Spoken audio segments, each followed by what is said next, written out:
A work assignment brought Sean Arthur to New Orleans in 2015. He met a woman here he thought he would marry, but when that relationship fell apart, he decided he'd move back to Missouri and his family. He was going to break his lease at his apartment in Metairie and planned to update his dad by phone Saturday morning, February 25th, 2017. Bob Arthur says his oldest son was very punctual when it came to calling his family back home. Sean never forgot a birthday. In speaking with his mother, he never ended a phone call without saying, "I love you." So when that call didn't come on Saturday morning, Sean's father and his two brothers tried to reach Sean's cell phones.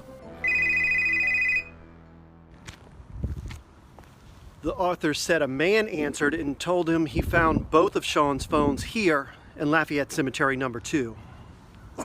That led the family to ask the Jefferson Parish Sheriff's Office to make a wellness check at Sean's apartment.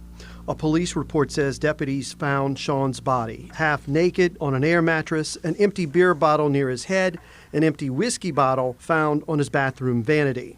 The police report says Sean's bank records show he frequented various alcohol beverage outlets. An ABO is any place with a license to sell alcohol.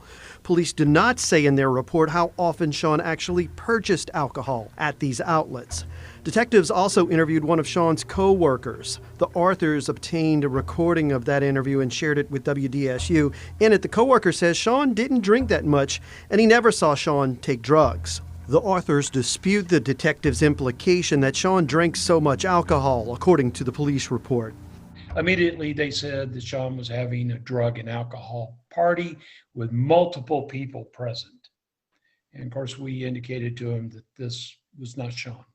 The Arthurs made their way down to New Orleans immediately. They were allowed to enter Sean's apartment after detectives had removed Sean's body and evidence. Police noted that Sean's wallet, TV, and cell phones were missing, and his truck had been taken. Sean's phone records provided to police revealed he had been in touch with a woman he met online the night he died.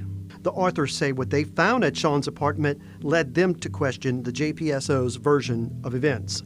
A crime lab report from the sheriff's office shows detectives found 2 open pill capsules with a white powdery substance inside. The Arthurs say they found 3 more unopened capsules under a small stack of papers after police had left. They turned them over to authorities.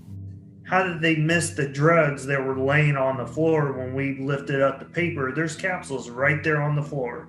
There wasn't enough of the powder in the open capsules police found to test, according to a crime lab report. The capsules the Arthurs found were tested but contained no controlled substances. Toxicology results from Sean's autopsy show he had 2 antipsychotic medications in his system and an antihistamine. The amounts found did not exceed normal prescription strength. Sean's death was attributed to acute hemorrhagic pancreatitis and declared accidental, the result of binge drinking. His blood alcohol content was 0.274. Bob Arthur says his son would not have knowingly combined drugs and alcohol.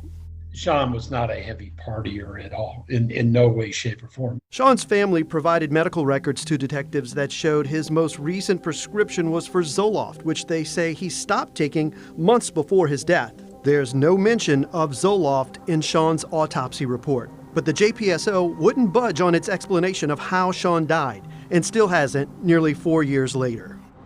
We reached out to the sheriff's office with questions for this story and haven't gotten responses yet. One clue they found led the Arthurs to begin their own investigation. It was a woman's fingerprint, and it took them down the trail of a cross-country crime spree.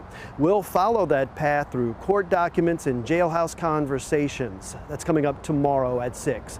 For now, I'm Greg LaRose, WDSU Investigates.